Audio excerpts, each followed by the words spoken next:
Nella NG officiel. Nella NG. Écoute, like et abonne-toi à Nella NG officiel sur YouTube. Nella NG officiel. Pour l'actualité musicale congolaise, art et divertissement, écoute la voix d'or. Nella NG te dit toute la vérité. 10 ans après, 10 ans, 10 bonnes années, ex ya Gingombe aye lisusu na makambo lisusu. Likambo depuis banda esilaka te. Ngamo na mitunaka eleka na déception ngo ya ndenge nini o Gingombe na mwasi na ye esilaka te. Nzoka makambo eza nsima ya makambo.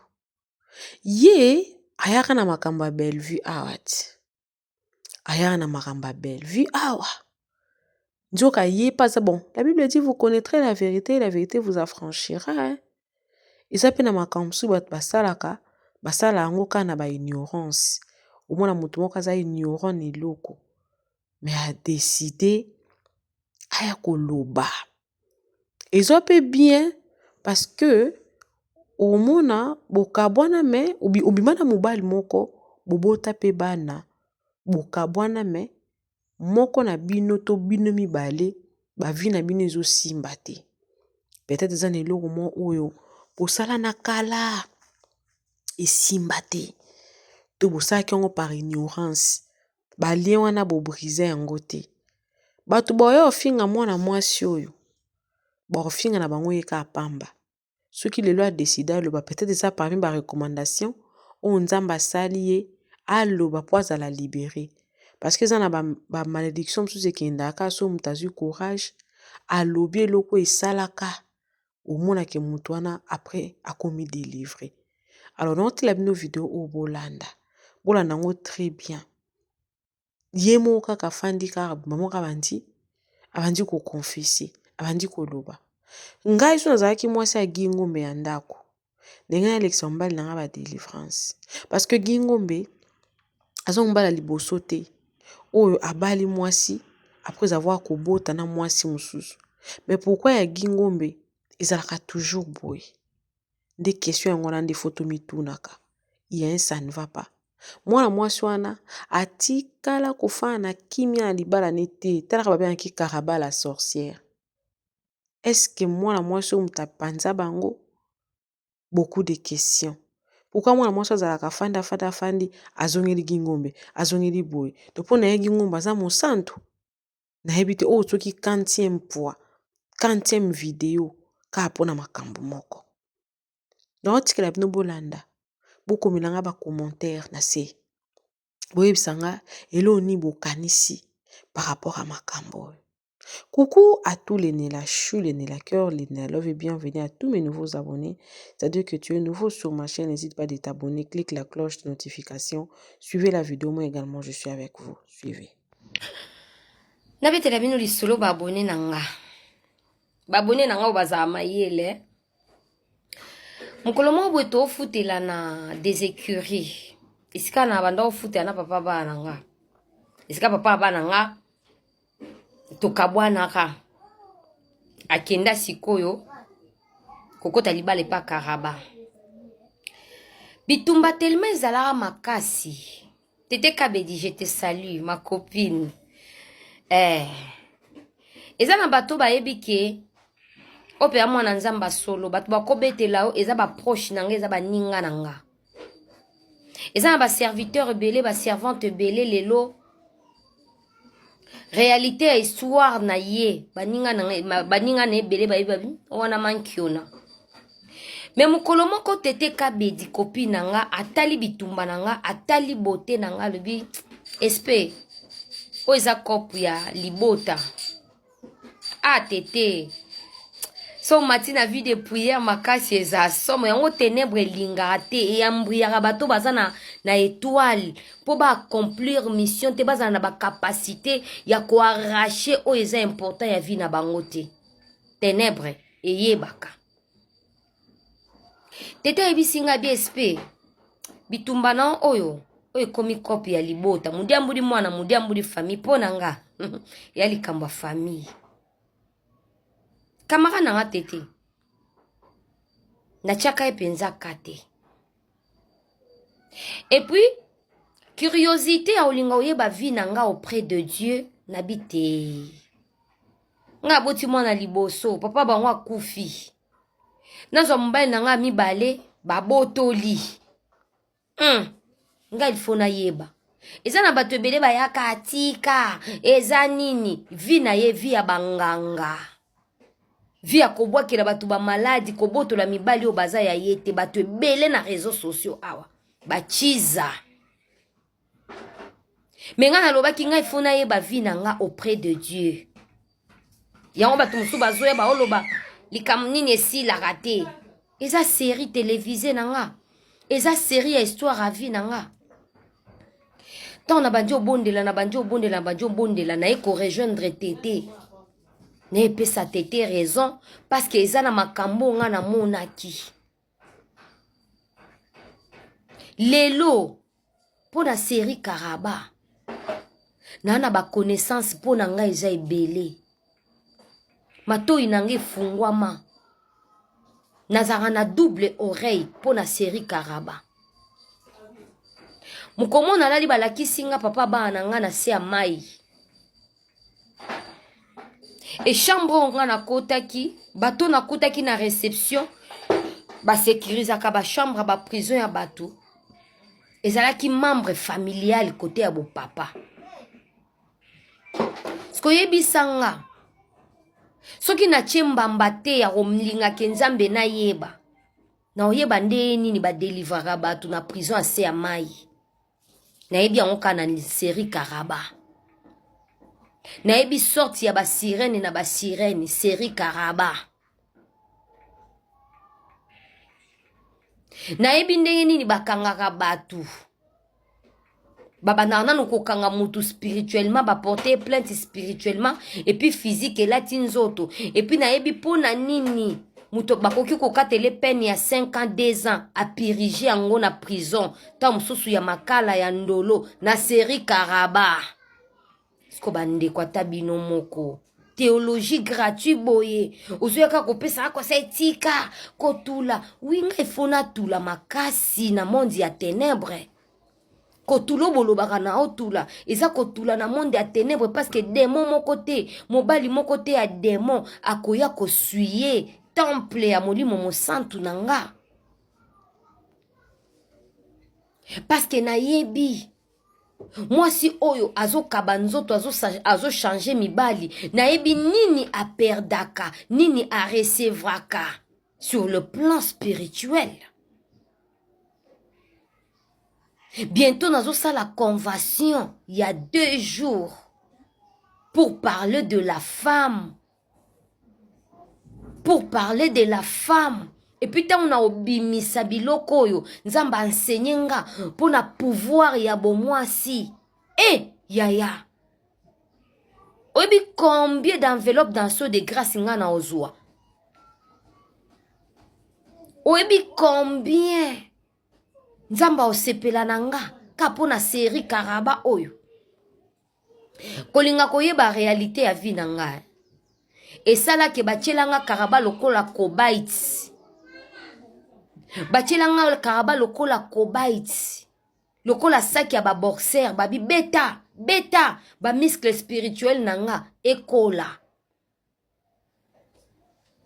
Na kati ya histoire ya Karaba c'est là où il y a ma couronne. Yo mutomona ango ridiculité. Nga nazwaka ba enseignement ebele. Na yebi pourquoi ba violaka bana 2 ans 5 ans na série Karaba. Na yebi qu'est-ce qui se passe sur le plan spirituel? Tonton ya 17 ans, 25 ans, ake kotia mwana 12 ans, ake kotia mwana 7 ans misapi. Na yebi pourquoi koko ya 60 ans a violé mwana 10 ans. Na yebi na connaissance nango. On a coupé sa séminaire na ba maman ya kolobelela des ans. Oh on a kolobimisela yoka nzambi na ngai njo yoka loko yoka. J'aime Dieu. Kaka na série Karaba. Pasteur Samuel ayebi. Naza na convention ya ba maman so qui peut séminaire il y a 2 jours. Je vais parler sur la stérilité de la femme. Je vais parler sur la stérilité de la femme. Nazuka lisolo ya Anne et Samuel. Yaka skoko yoka bilo na obimisa sur la stérilité de la femme. Et simbiti ba piste ya mariage.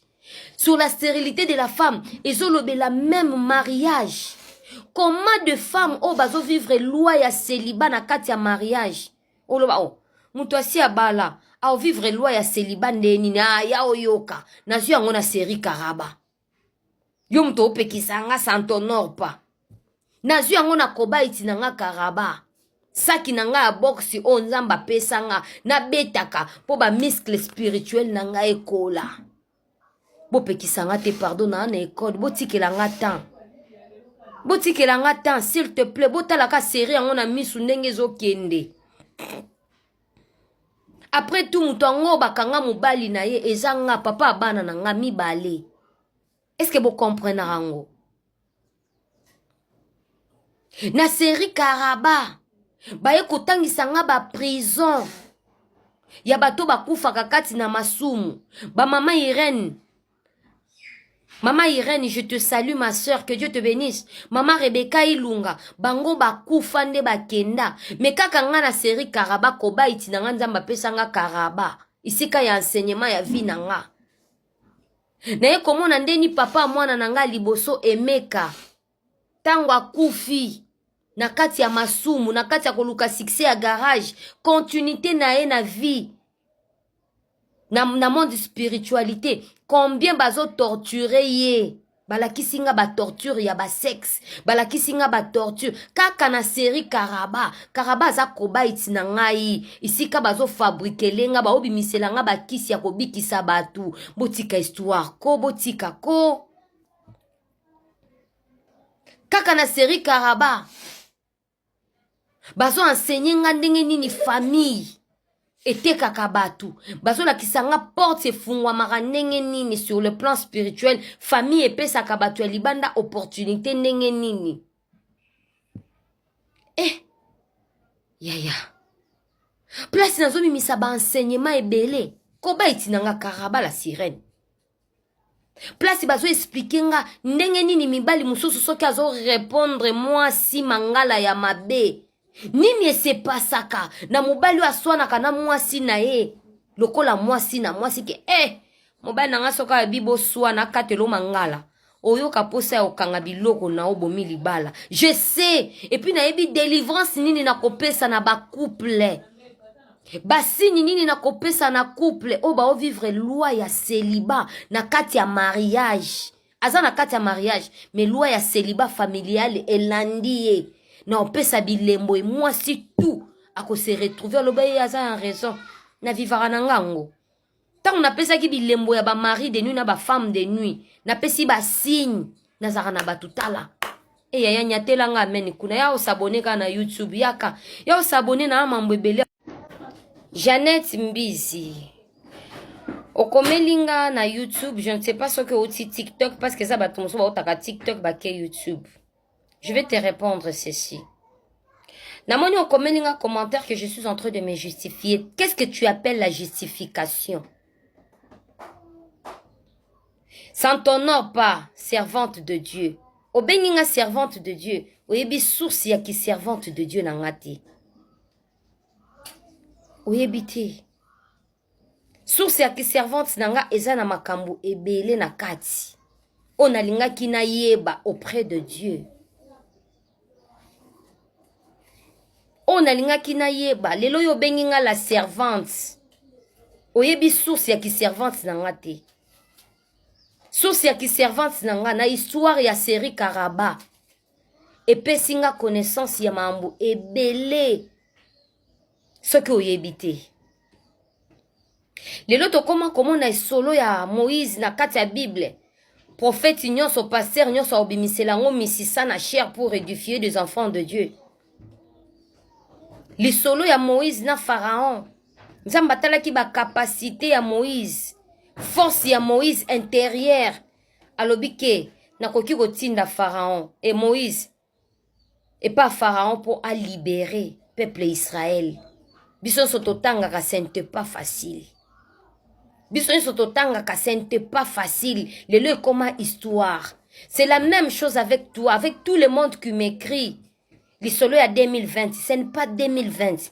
Et ça, histoire est bandit depuis 2014 pour ton information. Boyaka ko commenter makambo bo maîtriser te. Na réseaux sociaux, lorsque boolanda ba histoire, il faut demander au Saint-Esprit de vous donner la sagesse et l'intelligence de comprendre babiloko o pe ba témoignage boolanda na ba vidéo. Il faut osala mayele. Ngana landara na banda olanda maître Avatar. Na landa ba série na ye. Avatar azane bien te. Oui. Mais na ba makambo belé Avatar expliqua na benda quelque chose. Dieu a regardé le serpent, oui, serpent azamabe. Mais azwa kaka imprudence ya serpent. Azwa kaka imprudence ya serpent. C'est pour cela, ceux qui m'outoyent na histoire na réseaux sociaux, conseil gratuit à tout le monde.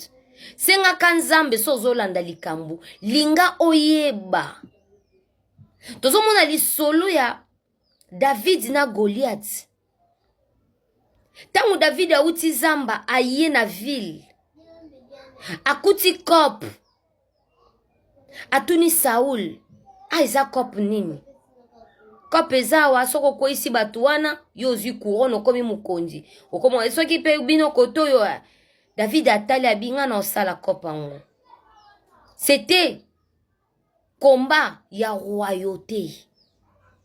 Alors nga pe na obunda bitumba ya kokuisa loi ya limitation na réclamation familiale ya bakoko batika.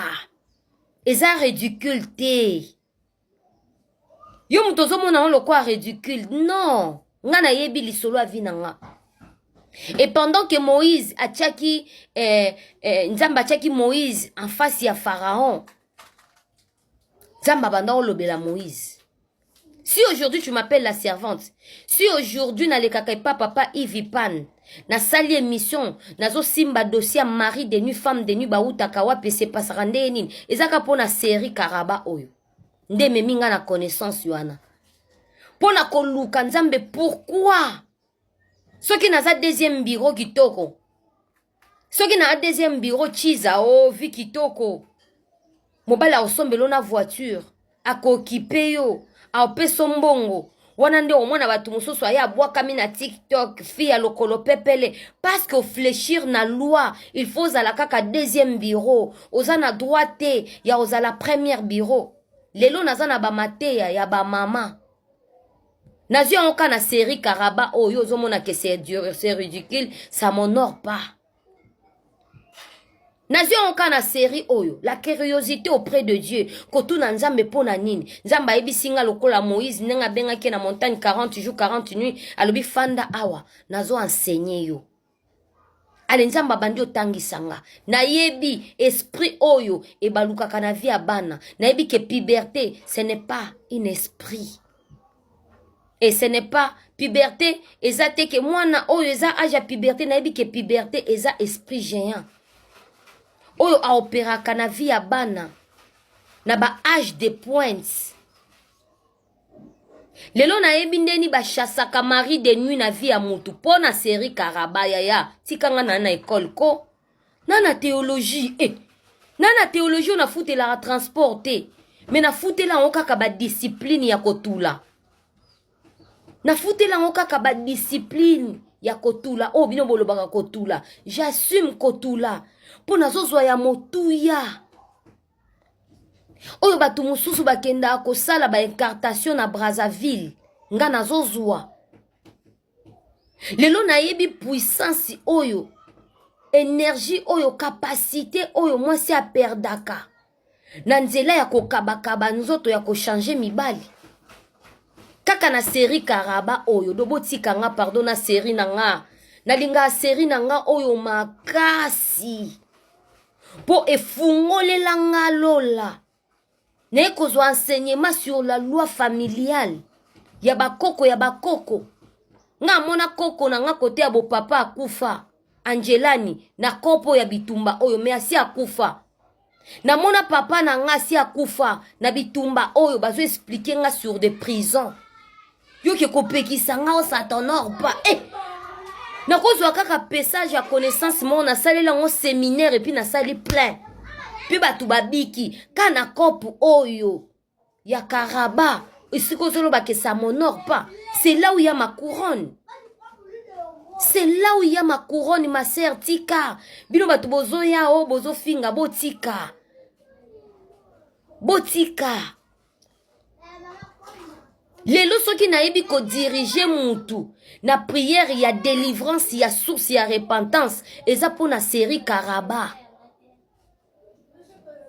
Na kati ya kolandela koyeba identification ya Karaba. Oui, na ye komona ke a sirène ya serpent.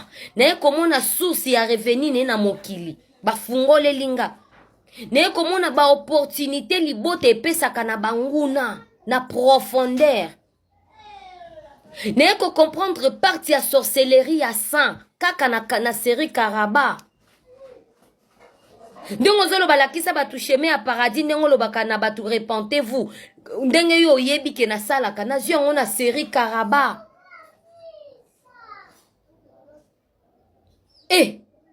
Yaya, eza bilo mususu boyaka ko conseiller batu te. Soki lelo nazana ba mama mikolo ya ba 60 ans. Nazana ba papa mikolo ya ba 65 ans. Nazo diriger na prière. Nazo pese source ya malheur. Nazo isa sala bo elongo la bo. Et ça pour na série Karaba. Yo yebsanga ça m'honore pas. Ici kana lié laka. Ici kalo le foot la kanga. Et nzamba zo memanga procédure. Ya kola kisanga ndenge nini ba libéra ka ba prisonnier na se ya mai. Parce que papa bana na nga za na kati ya prison ya se ya mai na mona kiyenga moko.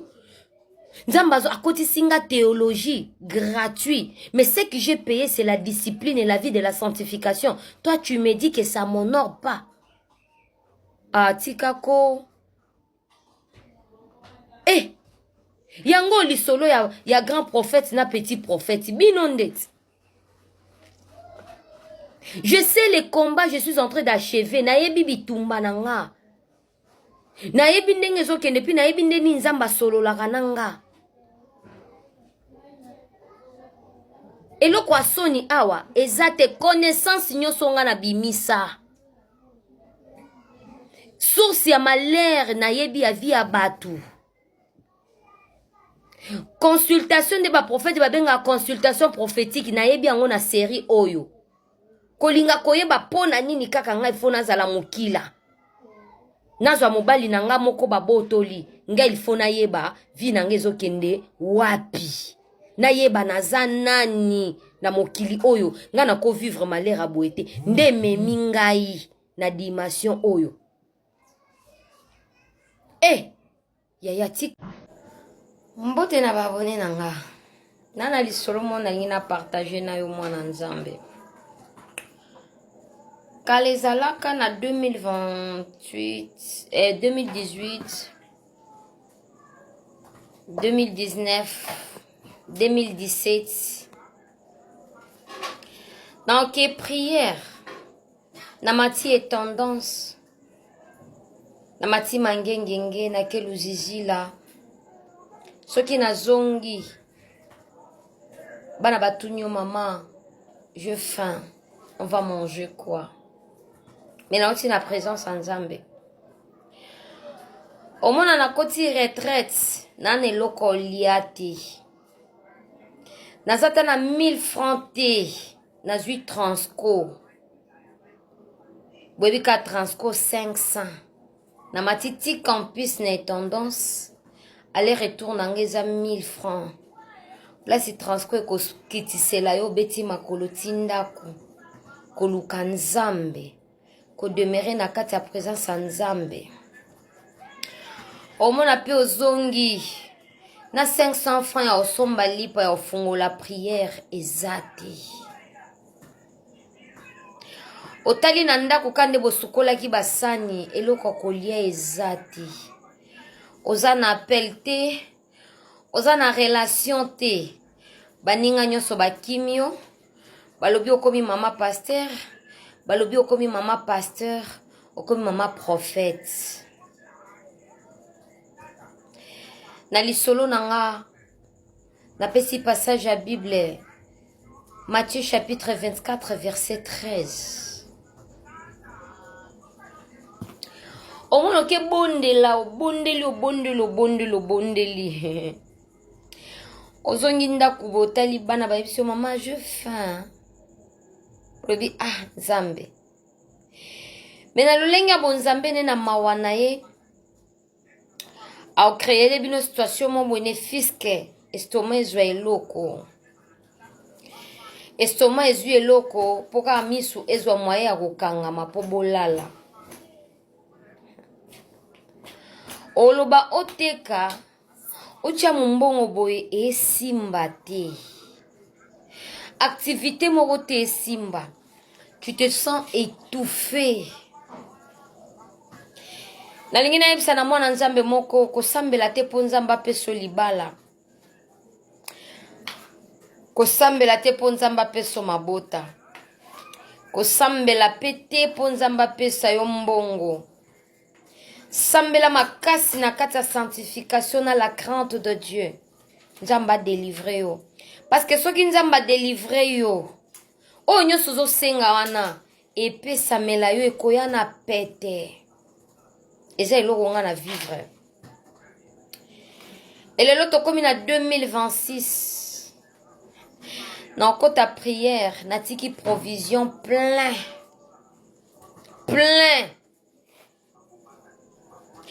Okoti prière, biloko ebele ya kofungolela la prière.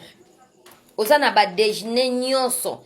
Na lobi tango na oloba déjeuner nyonso oyo permetaka mutu amela ti kitoko. Lelo na koma nango. Ozalaki incapable ya kofutela ndako moko ne fiske ya $50. Pema. Ozwa $50 wapi. Il faut kangisa. Mais aujourd'hui, ce n'est plus le cas. Pour vous dire que tout a un délai. Yo mutozo lela, nyonso ezaka na délai.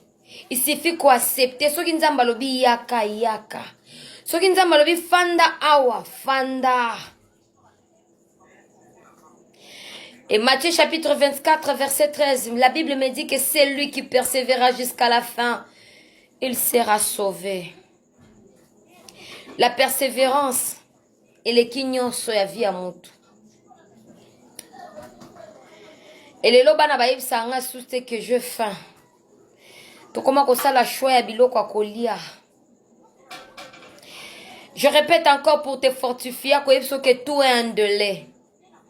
Toi qui cherches encore Dieu, toi qui pleures, ne pleure pas. Délai na ngwe ko koma.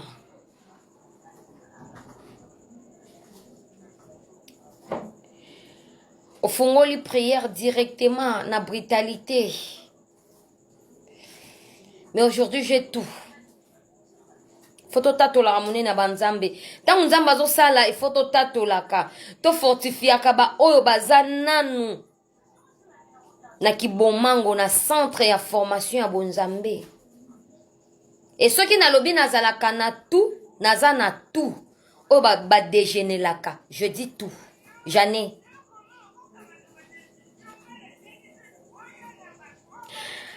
Ba monta moko ya mike pona kofuta ndako il faut pas si mutu banda ko sort depuis les 25 mutu bandi so bien Nzambe na nga balingi ba bimisanga na ndako mbongo kofuta ndako ekoki te.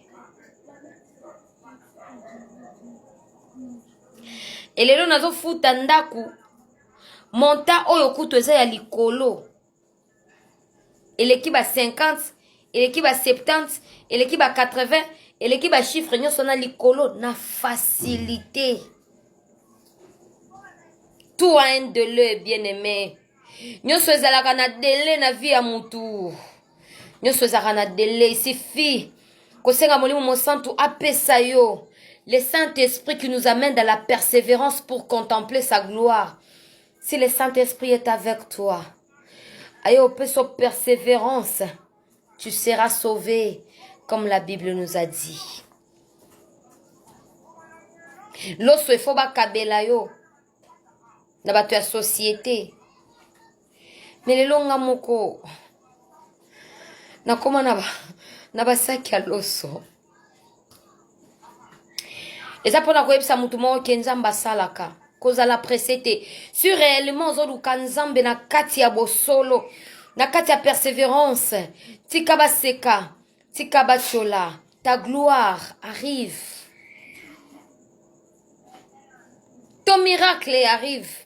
Kolela te, prie encore, sanctifie-toi encore, persévère encore, belela lisusu Nzambe aoyoka ezalaki difficile le koma pete pour la vie nanga babone nanga tellement te koma famille yango na oyebisa yo tika kosenga Nzambe biloko ebele, demande seulement la délivrance. Senga ka délivrance yebisa Nzambe délivrer nga kaka parce que soki a délivrer yo oyo zo senga wana eya na facilité.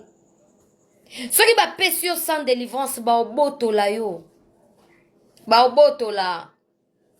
Soki ba pesi yo sans délivrance ba obotola yo. Mais soki ba kangoli yo ba kateli yo nyonso ba kwisi ba sécurité ba démon ya vie na yo o ya libota. Soki ba pesi yo ntakoka so obotelo azate Nzamba pambola yo komelanga amen kuna. Page témoignage. Tokomika na page ya ba témoignage. Bien aimé, il y a un temps pour tout. Il y a un temps pour tout. Il y a un temps pour être humilié. Il y a un temps pour sourire. Il y a un temps pour pleurer. Et il y a un temps pour témoigner la gloire de Dieu. Biso tokomika na étape ya otato la. Tunanga nini? Ya oyoka fanda kulekisa vidéo te yoka yo musala Nzambe. Ça c'est pour des serviteurs de Dieu bien aimés dans le Seigneur.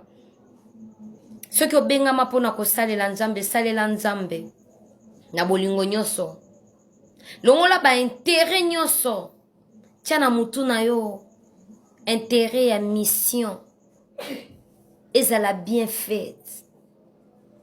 Mission on Nzamba pesa yo sala ngo malamu pe na bolingo. Salela Nzambe na intérêt un jour ya olata elamba ya gloire. Ba pesa o félicitations na mboka ya lieu de repos. Ko salela Nzambe te o chambongo liboso. Soko saleli Nzambe o chambongo liboso ozwa ba miette. Bien aimé okozwa ba miette. Ozwa ya malonga te. Parce que Nzamba za patron koleka ba patron nyonso ya mokili. Et puis Nzamba futaka na fin du mois te. Aza patron moko afutaka na fin du mois te. Afutaka air nyonso. Afutaka ngonga nyonso. Yazaka na date te. Oh chaque fin du mois te ya futaka. Nzamba situkisaka ba oya ye. Il y aura témoignage. Serviteur de Dieu moko Samuel. Abenginga. Abi mama fa. Nga culte nanga eza dimanche. Musala. Na lingi oya o assuré nga ke okoya avant osimbelanga modération. Mutako modéré tala kaka buena. Bien aimé, je gardais mon argent. Il y a transport jalousement na Orange Money. Ngabi mbongo oyo muninga collègue Céleste abenginga na kende ko modéré na culte na ya dimanche ezalaka après-midi. Bien aimé na telemi na bolingo nyonso. Na zuba moto. Na komi pe avant. Na simbi modération. Oh là là. Ko servir Nzambe na kati ya sanctification. O Luka Saint-Esprit te. Azalara déjà présent. Na modéra ki. Na mema ki batu na kati ya présence ya Nzambe. Na pesi batu ba témoignage. Témoignage, modération. Oya koya na biema de santité na talisie na bolingo nyonso pe na douceur. Ma sœur, à la prochaine occasion, kanga foulard, poto honorer nzambe on a telemeli nazo modéré. Il y a 1 Corinthiens chapitre 11 verset 4. On doit voiler nos têtes pour honorer notre roi qui est Jésus-Christ de Nazareth. Ndekoyo lati pantalon Deutéronome chapitre 5. Moi si akokikola ta pantalon te eza abomination na misu ya nzambe. En tout cas, j'avais modéré. Ezalaki kitoko makasi. Bien aimé, on a ceci modération, pasteur Atei, mon église. Nasuka mitungi salui mama fa. Nasombelu atama ya omelate, ngabisi non tanket. Nzamba ofuta. Eza musala na ye, eza musala na biso te nini ayote, mais a ofuta nga. Bien aimé, nazalai na mbongo te. Compte na nga Orange Money KO. Bambongo na compte ya M-Pesa KO. Bien aimé salela nzambe na bolingo. Soki ba bengi yo na service ya nzambe ko chambongo liboso te kozwa mieti. O eza page témoignage. Soki collègue a bengio, collègue Céleste a bengio, yaka ko intervenir, ko chambongo te bien aimé, tiana nou esprit, ya kolobake na remplir carnet, et puis na sala musala yango bien, na sala yango na bolingo, addiction, Nathalie Salola, na bilola futanga, na ampiaka. Non, c'est comme une étape à témoignage, c'est comme un témoigner. Bien aimé, pesa à moi qu'on seka, ça la moi ngebu. Donc, non, waouh. Société morotele qui société nzambe, so nzamba bengi onzima. Alors, maman fana na mbongo transport ya opesa yote. Abina oketi ko na moto na ngati na ndako. Tomataki moto na ndeko amemingati ya komisinga pe na ndako. Tokomi nini 21h. Dimanche yo tioleka. Dimanche yo lelo toza le 21 juillet. Ami tungisi lisusu tango tokiti na moto bi mama fa. Naza à l'aise te na pesu eloko te na c'est mon frère, Dieu va me payer. Je le fais pour Dieu. Na sali angote pona yo. Na sali li ango nzambe nzamba ofutanga. Komi tungisa te. Bien aimé nazanga ki na 500 francs. Na ba compte na nga nyonso port. Mbongo esilinga. Na lobi nzamba ofuta kaka. Ami tungisa ki abi ok c'est bon. Loko zolo baka nzamba ofuta gloire à Dieu. Na pesa eka confiance na mkolo musala oya benga biso. Bande onanga. Dimanche, lundi. Bien aimé mbongo oyo na zwaki. Mbongo oyo batindelinga na sengite. Na sengite bandeko nanga. Mbongo oyo batindelinga. Eza salaire ya ba responsable belé na fin du mois. Salaire belé à tata ya bana. Na ban université à fin du mois. On a satanda ki na ngote na gangi. Na gangi na modération. Micro ezate. Instrument ezate. Je faisais que binomo webika ko modérer sans ba instrument. Ozo ganga. Ozo yemba yomoko. Sans cœur. Sans instrument. Yomoko ozo tinda ba sujet de prière. Yomoko ozo tanga Bible. Mais salaire na zwa ki lundi. Yana senga ki te bien aimé. Salela nzambe na kalikili na yo na komama na buku ya likolo soki otie kalikili wana ozwa ya malamu epa ya nzambe. Je vous jure moyena tanga monta ezate epesa mutema mabe na bato. Modération ya pamba na modéré dimanche na zwe lo te me lundi na zwe autant de nzete. Et pourtant, ceux qui n'a tcheki ka mutema na nyonga, alingaka pesanga combien? 10 $. Futa transport, mais la maï, 5 $. Mais tant on a eu addiction, on a eu facture.